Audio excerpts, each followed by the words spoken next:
And welcome everybody to a new episode of Passing Notes. I'm Bob Repass, and once again I'm joined by the CEO of Revolve Capital, Chaz Guinn. Chaz, how's it going today? Bob, I'm excited for the time of the year, what we've been seeing in the market.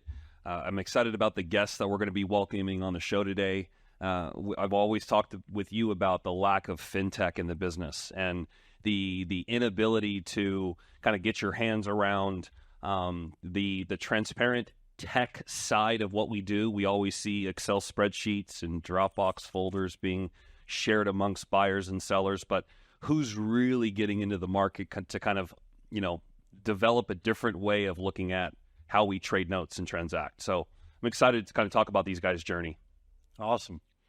All right, well, let's bring them on from Paperstac, Mr. Rick Allen and Mr. Brett Berky. Hey, fellas. Howdy. How's it going? How's it going? Thanks for having us. Thanks for being here. First and foremost, I was talking to Bob off camera just how excited I am to have seen you guys take an idea and manifest it to what you guys have done today. We always kind of jab at the lack of folks that really are touching rooftops, doing fix and flips, creating rentals, but they may have done it by buying a note, right, and foreclosing on the note and then doing something different with it. And you're like, look, that's brick and mortar, but there's a way to be able to apply some of the same principles and economics of how you underwrite a deal and look at it all. But we're not really seeing that done online. And enter you guys, where 10 years ago I felt like we were jabbing about an idea that now is a real platform. So thanks for joining. Can you just tell the world a little bit about yourselves and what Paperstac is and your journey to where you started and to where you have kind of grown the business here in 2024?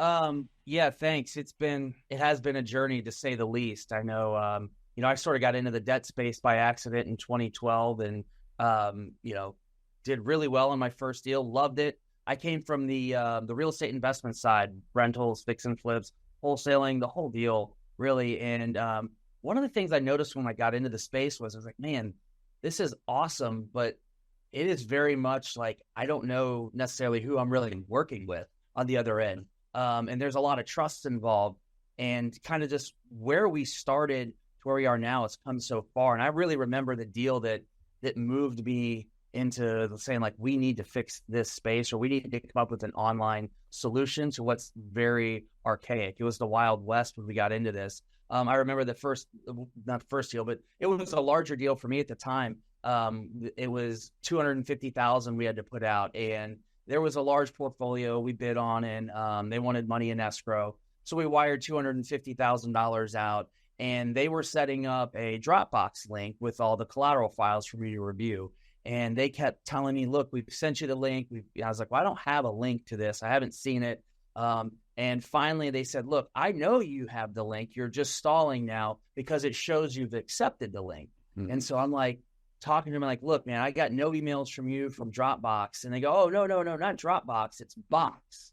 And I guess Box was a competitor of Dropbox. And I actually had an account that I didn't remember having, and it automatically accepts invitations when somebody sends you an invite. And so I had this basically collateral folder that I thought I didn't have. And they were telling me I had it, and I was worried about losing my inspections. And so I started going through. Finally, they said, okay, I see the issue. You can go through the process, run your due diligence. We ran our due diligence. First of all, found out that about half the assets there had been lost already to either taxes, or they were unfit to inhabit. So they'd been demolished by the city they were in. So by the time we got everything replaced and, sort of replaced the assets that weren't going to work, we closed the deal and went off of basically like, look, these are the digital collateral files. They're telling me they've got all these originals. And we actually got the collateral files in. I remember the worst one was the only thing original in there was a lost note affidavit. Everything else was copies. I go, oh man, I don't know a lot, but I know this isn't good. No. And there's a big area of improvement. There's a huge gap to where we are now to where we could be. And that's sort of where Paperstac was born. It was born out of really a need for some security, some transparency. And then as we stayed in the space longer, it's like, look, I need a place to find inventory. I need a place to sell inventory. And also, I want something that's going to get rid of repetitive tasks. I hate doing the same thing over and over and over again, like drafting purchase sale agreements or assignments and allonges. So I said, let's create a system that will allow people to do the entire transaction front to back online. And that's, it started with that. It was going to be an internal tool, something we used, and then it sort of took on a life of its own. People started doing deals on there. And once that happened, and we realized how great it was just, let's put our head down and see how good to market. And I think that's what, I think you highlighted. And just so our audience and our viewers are listening, Paperstac today is an online trading platform that allows first and second lien notes that are secured by residential real estate, as well as condos, townhomes, and all different type of asset classes secured by the real estate itself. But to be able to provide a platform for you as a buyer and or seller to exchange and trade, and to be able to have a marketplace to do business. We always, talk about folks that go into an open house on a Saturday or Sunday, you and the wife, you go through the home, you like the asset, you walk it through with your broker or your agent. And then once you actually commit, right, and you actually want to do the deal and put your earnest money deposit down, and now you open escrow, that's a formality process that has really been, now tried and tested now over the last, 20, 50, 60 years of doing transactions. Now it's under the gun, right, of this new commission policy and commission kind of ruling that went down. But however, in our world, when we're starting to do capital markets and exchanging in between funds and between institutional groups, there wasn't that same process. There wasn't that same, let me open escrow, let me see all the taxes and the diligence and the information, until you start creating platforms like Paperstac. And that's where we saw it wasn't there 10, 12 years ago. It was, Brett and Rick doing transactions amongst themselves and having their transaction staffs put together all this information in Box or Dropbox. But there wasn't this marketplace that felt accustomed to the market where everybody knew about it. And there was a steps 1 through 10 before you can, solidify a deal until now. And I think that's why we're kind of excited for the journey and what you guys have created, and where I think we want to get into of where are you taking Paperstac, right? It started back 10 plus years ago, and now you've grown it here in 2024, but there's exciting things that you want to start adding to the platform that will allow even a greater mass of folks to transact on the platform. Why don't you talk a little bit about that, Bob? Well, yeah, and to your point on the capital markets piece, a lot of times when we're raising capital and we're doing deals, one of the questions we always get is, what kind of liquidity is in the marketplace, right? You know what it's like in the stock exchange. You can go buy and sell stock every minute of the Exactly. day, right? Well, how do you get rid of a note? Mm-hmm. And I think one of the best value adds that Paperstac has brought to the market is the ability to create liquidity, both for the buyer and the seller. And Brett, Rick, why don't you guys speak to the fact of how Paperstac fills that void of liquidity in the market today? I think you're 100% right. You hit the nail on the head. Any asset class that's going to move any volume of product, there's got to be some sort of something to assist the liquidity. And there wasn't an open marketplace, right? You look like you mentioned the stock market. You look at housing. You've got the MLS. You've got people out there. You've got Zillow, Realtor.com. People could go on and look at product or assets, houses, stocks, just from your phone, really. And there was something that it was lacking in our space. And that's something we wanted to provide was like, look, I want to be able to do a deal from my phone, right? I want to go take a deal that I'm going to show an investor, and I want to walk up to them and show them on my phone and say, here, look at this deal. And prior to this, you're looking at spreadsheets. And I don't know if you've tried to read a spreadsheet on your phone. It doesn't really work. No, not at all. Very good. Hey, I wanted to talk a little bit about, what's going on in the country today in the economy. And we've got high interest rates. We've got inflation. We've got affordability issues. How have you seen that impact deal flow on Paperstac? I know you guys have both performing loans and non-performing loans, first liens, second liens. More volume, more things being traded? Are people getting a little bit shy because they're worried about, is there a fear factor out there? Kind of talk, just macro level. how you feel like that's impacting Paperstac and some of the transactions. I would say we're still getting tons of transactions coming through. I would say the type of assets being sold, performing versus non-performing, we've swung heavily into the performing side, to where 90% of the assets being sold on there are performing assets or coupon clippers right now. And I feel the pendulum starting to swing back a little bit.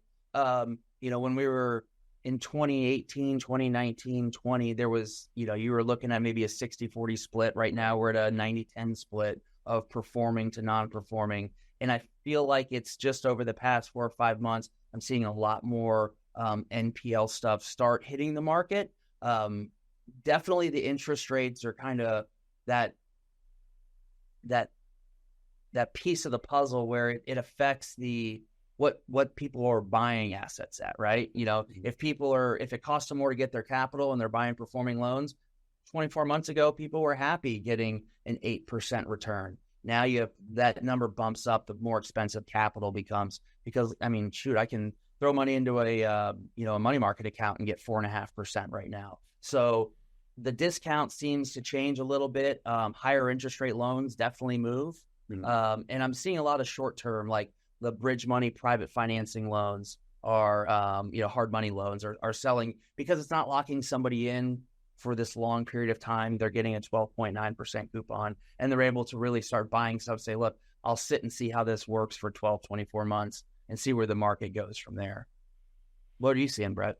That's about the same thing I see. Yeah. That and a lot more land notes. That's just something that's, I don't know why, but they just have come to the platform. I guess it's well known now in the land space that Paperstac is a place that people can sell their lands notes. But pretty much the only thing I've seen that's different besides the non-performing stuff. All right, we're joined today by Rick and Brett from Paperstac, and we appreciate you guys coming on board. And I want to tell the audience, be sure to like this episode and subscribe so you're looking for the next episode of Passing Notes.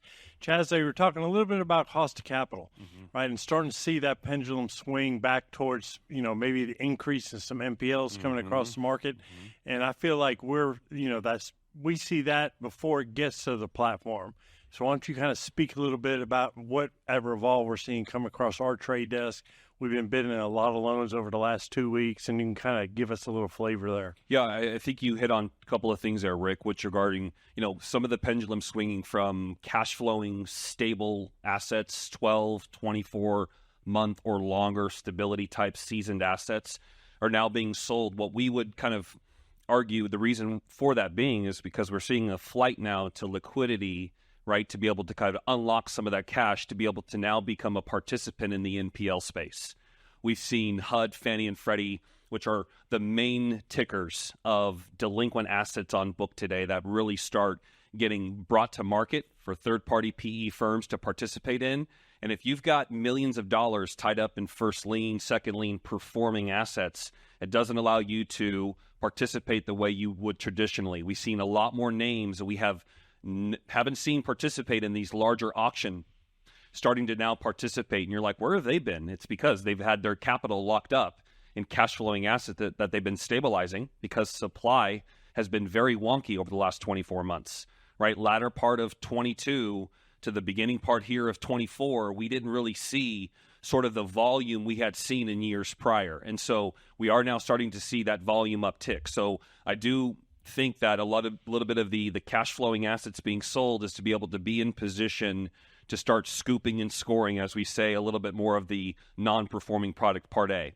Part B is because we've seen the cost of capital increase, the flight for a higher return, right, that's backed by real assets has become a real mainstay now on the market. We're seeing what's happening in the commercial side.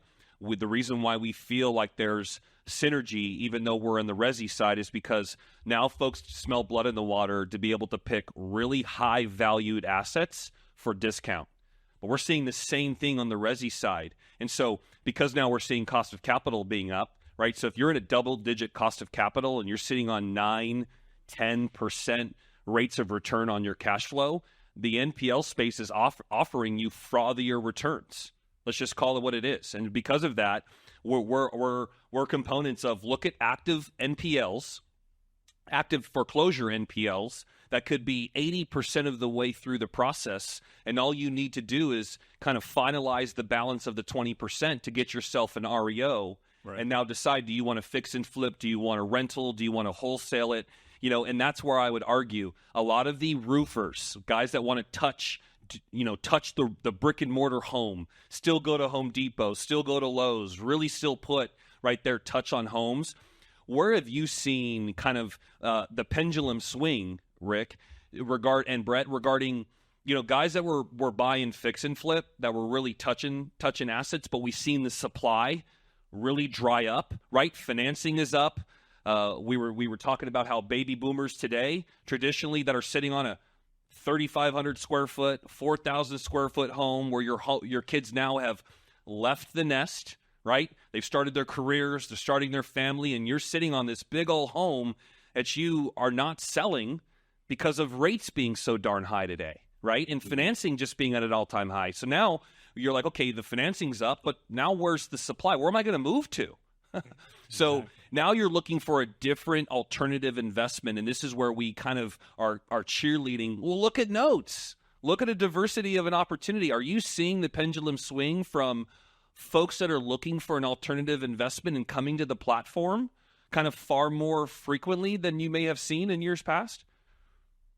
Go ahead. I mean, that's all the time. We have people that, one guy recently that's been in the real estate rental space for I think it's 20-something years.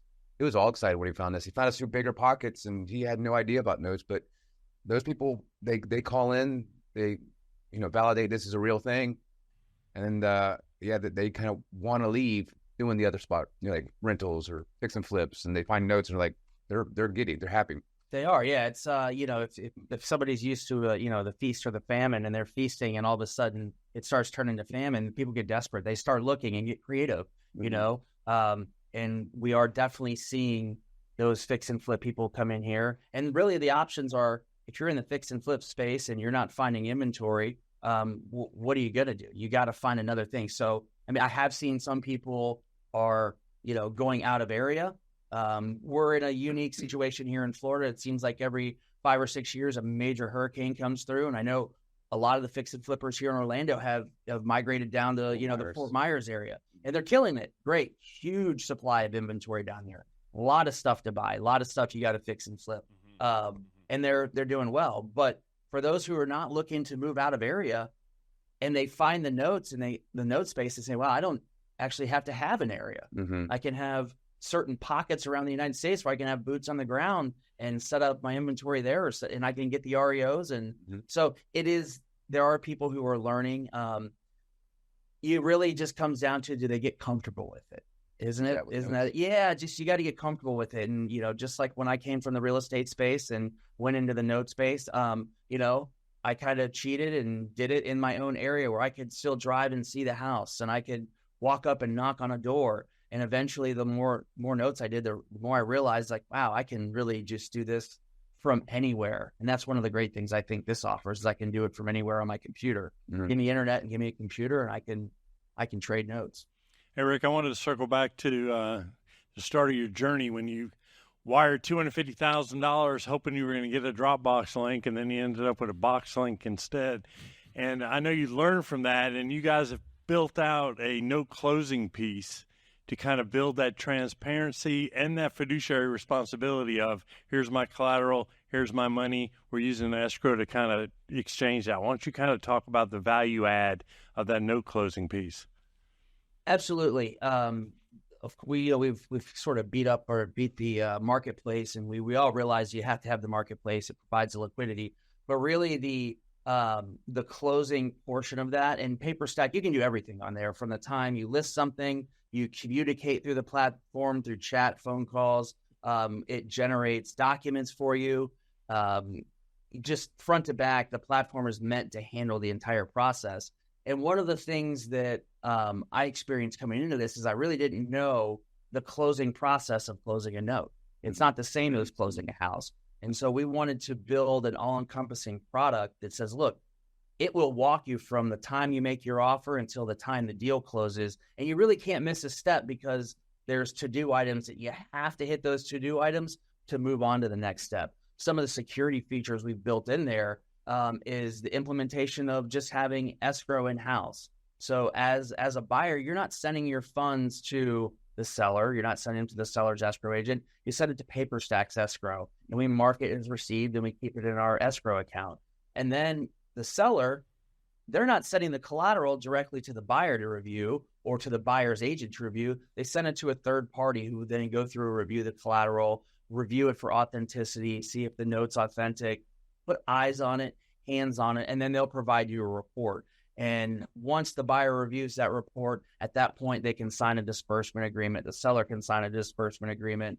The transfer documents are all executed. So everything happens in this sort of safe ecosystem of Paperstac to where it provides security both for the buyer and for the seller. There's a digital audit trail, which seems to make people like, look, it's locked on the internet. It's inside your transaction, but you can audit this at any time. So it keeps people honest, really, is what it does. And it allows deals to happen with far more transparency. And what we're also seeing is it cuts down on the time of a trade. See, that's where I'm seeing real brick and mortar rule sets being applied to what you guys are doing in the business. This is where we feel that Paperstac is separating from the market to create a marketplace that did not exist. Right? You guys are now allowing folks to step into the note buying space that we're not accustomed to it. Brett, you mentioned folks that are coming from bigger pockets that are, really touching rooftops that are like, wait, I can buy the delinquent loan that's collateralized by this asset from said seller. I don't know the seller, right? And you're now creating a marketplace where you're like, that's fine. We're still going to review title. We're still going to run tax. We're going to see who's on the mortgage and who's not. Right. And if it's going to transfer from entity A to entity B, you're going to be able to track that process just like you and your wife would if you were to go into an open house and buy an asset. This is where we've seen the marketplaces kind of leaked, right? Bounds from 2012, 2014 to today. And so, that's what I'm excited. Like, what's next for y'all? Like, what's in store for Paperstac regarding, not only from a retail person that potentially can start kind of buying for their own IRA or their own, passive investment opportunity. But what about kind of an enterprise model? What about folks that want to start moving in volume? I'm curious to kind of, pick your brain on that side of the business and what you guys look at. Go ahead, Brett. Yeah, that a lot of stuff's happening on that side of the business actively right now as we speak. They're out there building the enterprise build of Paperstac to be able to close a deal with 100+ notes and make it easy. So right now, platform, it's not easy to close a large trade. I mean, you can do it, but it's tedious. It gets noisy. It gets noisy, yeah. But now the goal is if we build enterprise, and it's got to be more efficient than how it's currently being done, and you got to be able to close big deals and cut down time that can take a couple of weeks to do, and see if we can do it with AI in a couple minutes. So that's the dream. Yeah, we're seeing huge gains right now as far as the efficiency of a large trade. I've done larger trades, and by no means am I talking thousands. I've done a 50 loan trade with a broker dealer, and it's a nightmare when I'm not on Paperstac because we're in the inbox, right? I'm living in an inbox. I'm working off of a spreadsheet. If I have problems with 7 of the 50 assets, I have to write my comments down in a column and send out that spreadsheet for the seller then to write their response and send me back that spreadsheet. It's almost comical and it sounds archaic, but that's the way the business was done. Yeah. And, we've added a tremendous amount of efficiency there. We've got AI, our own proprietary AI solutions that we've baked into the platform, setting up Dropbox links. You don't have to do that anymore. You can drag and drop entire collateral folders onto the platform. It identifies the proper asset and matches it with the proper folder. It indexes it. It labels it. It allows you then to start asking questions as the buyer. Hey, was there any mention of bankruptcy? Any mention of a loan modification? So stuff that really, eventually somebody's going to do that. You can start streamlining and fast tracking a trade at the enterprise level. And it really hit home when we had a really large broker dealer trading billions of dollars, billions of dollars every year. They said, you've got more technology for this sort of smaller retail 401k IRA investor that we have trading billions of dollars of loans. We're doing it through email and spreadsheets. That was an eye opener. I was on the phone with them. I said, "Don't you guys have some slick stuff that you guys use for your trays?" Nope. It's just Emails manpower and spreadsheets and manpower. That's it. Wow. So the next version of Paperstac, which is launching in July, is targeted at just that, the enterprise customer, and it's going to change. We feel it's going to change the space the same way that our version 1 changed, sort of we'll call it the retail space. So if somebody in our audience wants to learn more about Paperstac, how do they get connected with you guys? Just come to the site. You come to the site, or if you want to send an email to directly Rick or I, it's just Brett at Paperstac and Rick at Paperstac.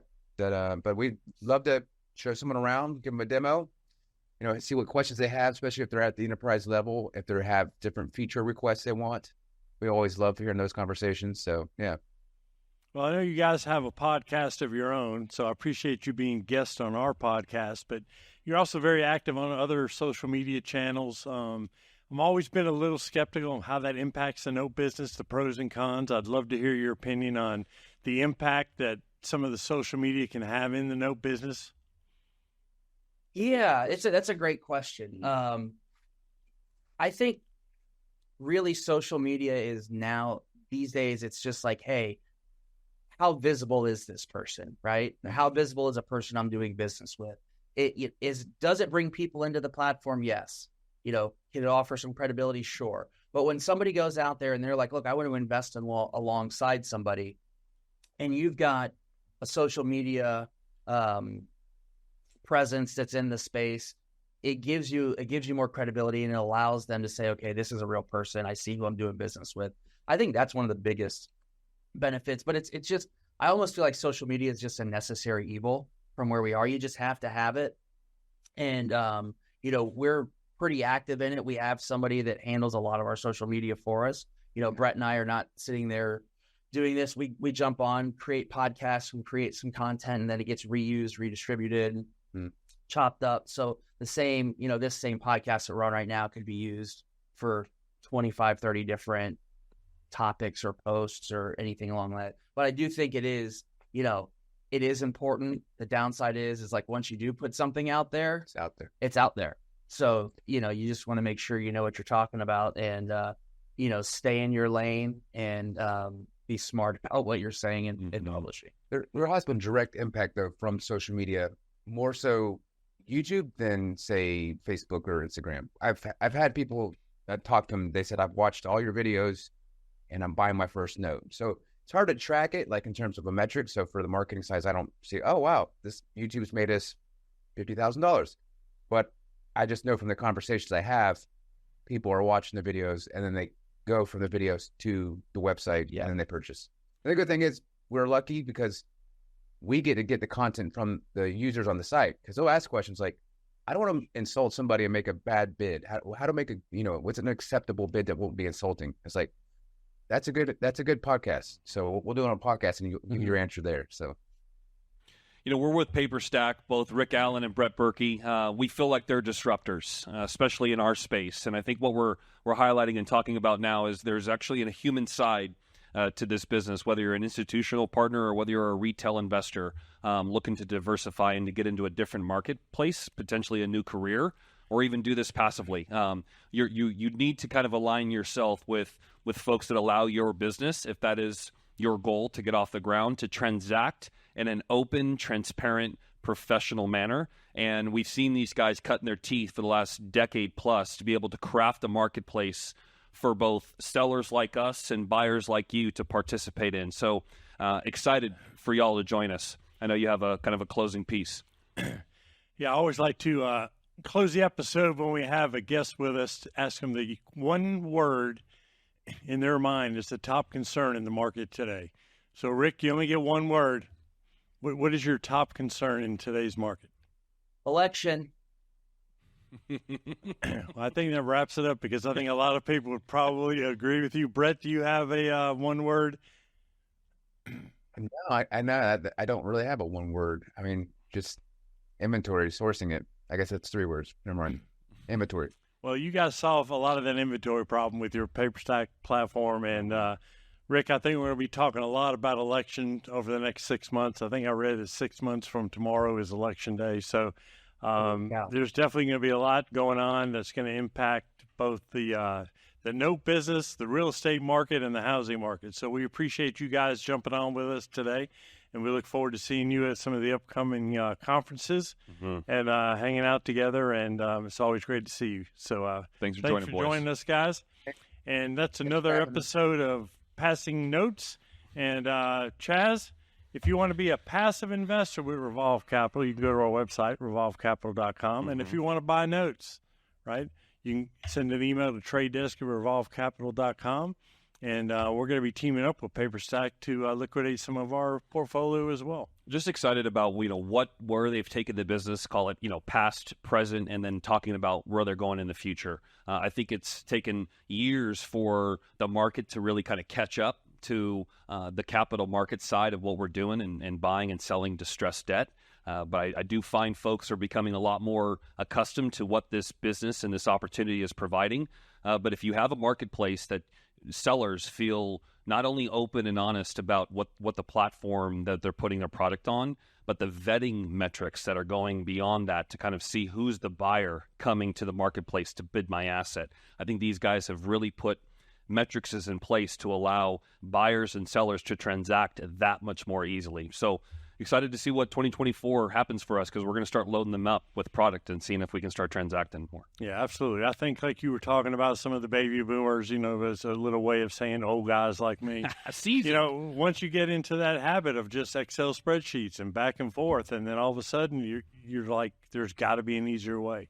And we say that every day, but we still get spreadsheets all the time. It's still archaic. Rick was talking about it. It's archaic. It's still done through an email exchange. But, if you and I are sitting on an airplane and I wanted to show you the portfolio, I have to open up my laptop, rip open an Excel, a model, and begin transparently showing that. But if you're doing brick and mortar fix and flips, pop open Zillow, Redfin, all these platforms that allow you to see your real estate. This is where I feel like I mentioned they're disrupting the model. You remember the mall model? Yep. You had to go to get your shoes at the mall, and now you're clicking 3 buttons on Amazon, and it's showing up. This is what I feel they're doing to our market cap. So I'm excited for what they're doing. Awesome. Well, that'll wrap up this episode of Passing Notes. We appreciate you guys tuning in, and be sure to like and subscribe, and we'll see you next time.